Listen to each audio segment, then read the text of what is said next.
موعد مباراة المنتخب الوطني العراقي مع المكسيك، ورسميا قناة عراقية تفوز بحقوق البث. فمن هذه القناة العراقية التي ستنقل المباراة؟ والكابتن راضي شنيشل يعلن عن القائمة الرسمية والنهائية المستدعاة لمباراة المكسيك والإكوادور. فمن استدعى الكابتن راضي؟ والإصابة تهدد مدافع الشرطة أحمد يحيى من المشاركة مع المنتخب الوطني في ودية المكسيك. فما هي تفاصيل الإصابة؟ والمنتخب الوطني العراقي ينهي معسكره المحلي في بغداد ويستعد للإقلاع إلى إسبانيا. فما هو الموعد الذي سيطير فيه المنتخب الوطني إلى إسبانيا استعدادا لودية المكسيك والإكوادور؟ السلام عليكم ورحمة الله وبركاته، شلونكم؟ شخباركم؟ وأهلا وسهلا بكم مقطع جديد. لا تنسون تحطوا لنا لايك للفيديو وسبسكرايب للقناة وتفعلون زر الجرس مشان توصلكم اخبار الكره العراقيه اول باول. ويلا نستمتع بالمقطع. يستعد المنتخب الوطني العراقي من اجل خوض وديته الاولى امام المكسيك في اسبانيا، وذلك يوم الاربعاء 9 هذا الشهر ان شاء الله في تمام الساعه 11 مساء بتوقيت العراق. اما القنوات الناقله للمباراه، فحصلت قناه الرابعه العراقيه الرياضيه رسميا على حقوق البث لنقل مباراه المكسيك والاكوادور وكوستاريكا. واللي ما عنده قناة الرابعة العراقية على التلفزيون، فتردد قناة الرابعة العراقية على التلفزيون 10892 أفقي، طبعا وعلى قمر النايل سات بمعدل ترميز 27500.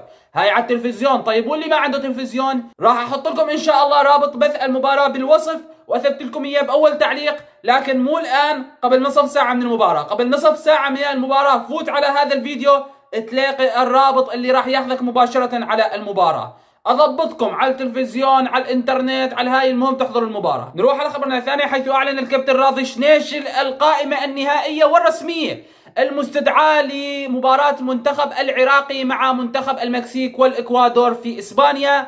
وجاء في القائمة اللاعبين التاليين: جلال حسن ودلوفان مهدي وحسن احمد وامجد عطوان وايمن حسين وكرار عامر وسجاد جاسم ومناف يونس واحمد زيرو واحمد يحيى. وهون قبل ما نبلش، اللاعب احمد يحيى عليه كلام راح نذكره بالفيديو لانه ممكن ما يحضر. ليش؟ خليك بالفيديو راح تعرف. نكمل: هيران احمد ومحمد قاسم وحسين جبار وحمزه عدنان وابراهيم بايش وعلي فايز وزيد تحسين واحمد عبد الحسين وعلاء عباس وحسن عبد الكريم وشهاب رزاق وامير العماري وآلاء فاضل وعمار محسن والكسندر اوراها. طبعا والقائمة قام تشوفها امامك على الشاشة.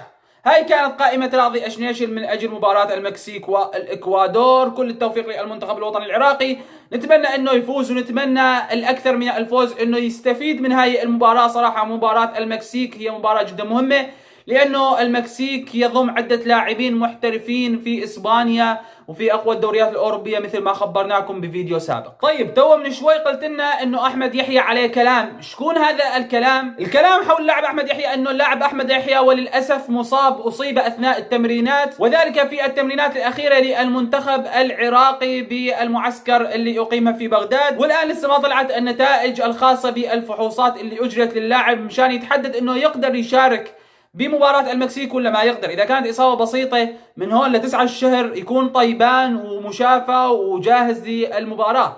أما إذا كانت إصابة لا قدر الله كبيرة أو متوسطة فما راح يقدر يشارك. طيب في حال ما قدر يشارك راح يتم استدعاء لاعب مغترب للمشاركة بودية إسبانيا، لأنه اللاعب المحلي مستحيل يقدر يصدروا له الفيزا ويروح يلتحق بالمنتخب بإسبانيا بهاي الفترة القصيرة. نروح على خبرنا الأخير، حيث اختتم المنتخب العراقي الأول وحداته التدريبية ومعسكره المحلي في بغداد اليوم بحصة تدريبية صباحية غاب فيها المدرب الإسباني خيسوس، حيث اكتفى بحضور ودية العراق مع الكهرباء واللي جرت يوم أمس. والآن أصبح المنتخب الوطني وكادره الفني والإداري جاهز للإقلاع إلى إسبانيا، حيث سيطير المنتخب العراقي إلى إسبانيا يوم الاثنين غدا عند الساعة 2:30 فجرا. ونتمنى أنه تكون بطيارة خاصة للمنتخب وما يكون هناك ترانزيت مشان راحة اللاعبين واستعدادهم للمباراة.